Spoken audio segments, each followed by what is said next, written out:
عليهم ولا الضالين. Bagaimana bisa orang Belanda itu duduk tata Sultan Jawa?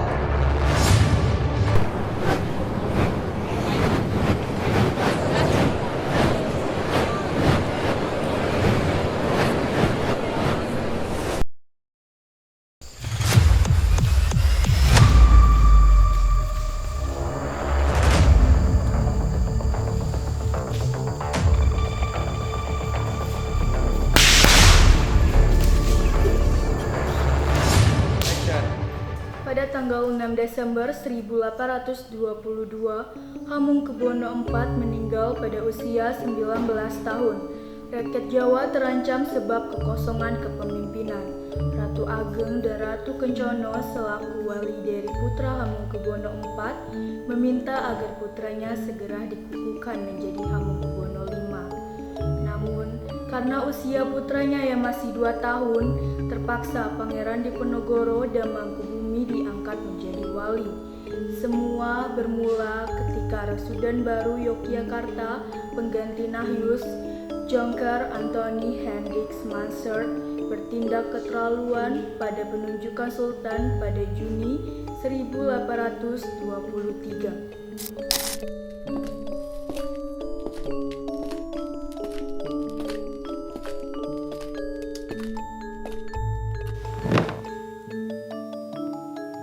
Bagaimana bisa orang Belanda itu duduk tata Sultan Jawa?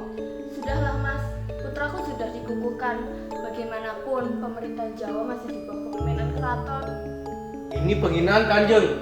Sudahlah, biarlah dia duduk di sana sebentar. Toh dia tidak akan pernah duduk di sana lagi.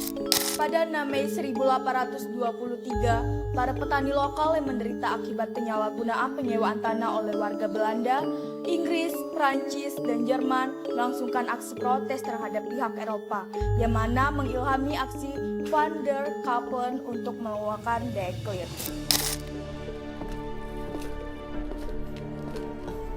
Tuan, petani lokal pemilik tanah berprotes sebab penyewa Eropa menyalahgunakan tanah-tanah mereka. Aku akan bicarakan hal itu dengan Father Captain, biar dia keluarkan dekret pengembalian sewaan tanah orang-orang banyak omong itu. Tapi Tuan, jika sewaan tanah dikembalikan pada para pemilik, para penyewa akan mengalami kerugian yang besar. Maka dari itu, aku butuh bicara dengan Father Captain, supaya dia mengeluarkan dekret pengembalian sewaan dan tidak akan merugikan pihak Eropa. Kita akan buat para pemilik tanah itu membayar ganti rugi.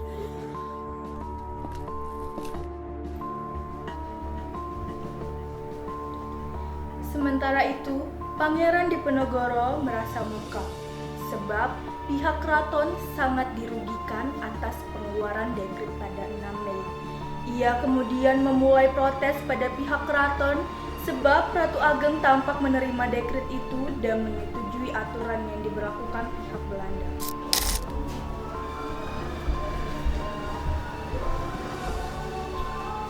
Pengeluaran dekret dari Van der Kapen itu tidak masuk akal. Mereka semena-mena menggunakan tanah kita. Mengapa kita yang harus memberikan kompensasi?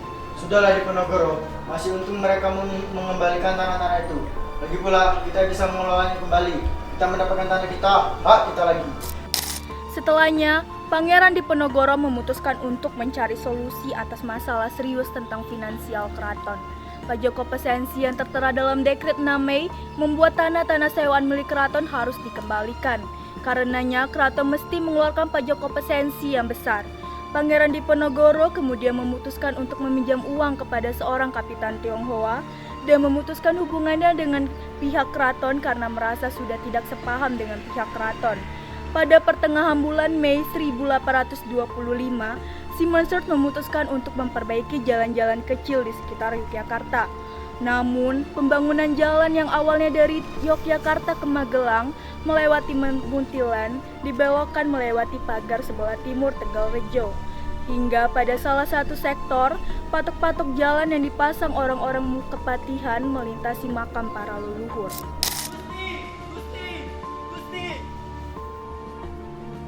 Pangeran, sudah berhari-hari orang kepatihan memasang patok-patok jalan melewati makam pahlawan dan tanah-tanah petani. Aku dengar jalan dari bangun sebesar itu melewati Mutilan. Bagaimana bisa patok-patoknya melewati makam leluhur dan tanah-tanah kalian? Saya dengar rencananya berubah, Gusti. Jalan itu akan melewati Tegalrejo sebagai ganti. Cabutlah patok-patok itu dari tanah leluhurku. Besok akan kugantikan patok-patok yang ditanam orang-orang kepatihan dengan tombak-tombak. Aku akan menyatakan perang dengan leluhur yang menindas pribumi, bahkan jika itu pihak keraton sendiri. Penghinaan yang secara langsung dilakukan oleh pihak Belanda terhadap para leluhur membuat Pangeran Diponegoro geram esoknya.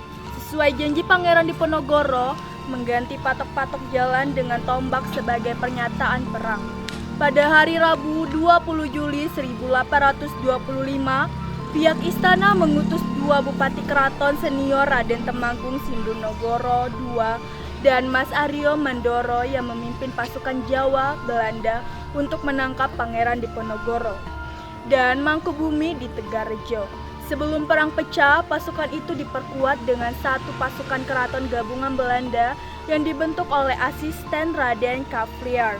Tibanya pasukan itu memicu perkelahian sengit, permukiman pangeran jatuh ke tangan pasukan ekspedisi Cavalier dan langsung dibakar. Sementara pangeran dan sebagian besar pengikutnya lolos karena lebih mengenal medan di Tegarrejo.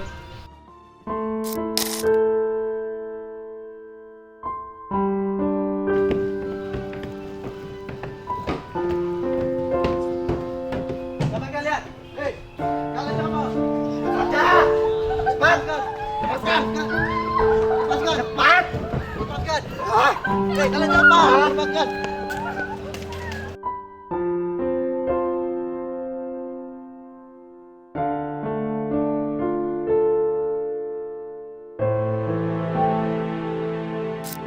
Perlu diketahui setelah aksi penangkapan Pangeran Diponegoro, masyarakat Jawa mulai lebih gencar melakukan perlawanan terhadap pihak Belanda, terutama para petani dan dibantu oleh kaum-kaum priai. Selama 5 tahun perlawanan itu berlangsung di bawah pimpinan Pangeran Diponegoro dan Kiai Mojo. Penyergapan dan penyerangan yang mereka lakukan menggunakan strategi gerilya sehingga Pangeran Diponegoro semakin sulit untuk ditangkap.